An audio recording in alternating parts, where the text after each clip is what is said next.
David, let me ask you about that, because part of the story of Liz Truss and her short-lived reign as the prime minister was the markets rebelling against her, a conservative, and rebelling against tax cuts that they deemed weren't paid for. The only reason why I'm leaping ahead to take a look at the impact here is whether Republicans might have the same test with markets that might be impatient with, aggressive spending and or tax cutting plans and not distinguish.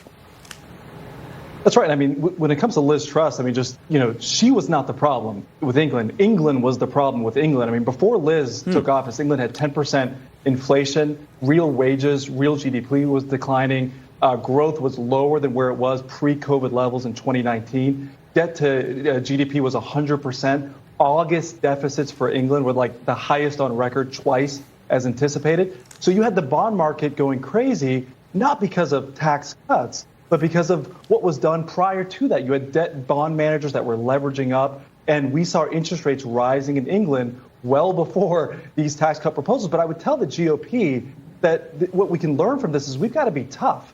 Because if you look at the 2017 tax cuts, they were bullied. All right, Nancy Pelosi said it was a scam. Bernie Sanders said it was hypocrisy. The Biden White House said it would add $2 trillion to the deficit over the next 10 years. But what was the result, Neil? The CBO came out this year and said, oh, we were wrong. It's not going to add $1.5 trillion to the deficit. It's actually going to add $500 billion in revenue.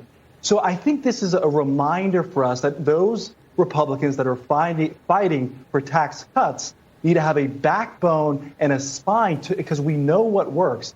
It's lowering taxes, it's smarter regulation, it's unleashing the American ingenuity for job creators to hire and invest. And that's what works. We just need the backbone to see it through, Neil.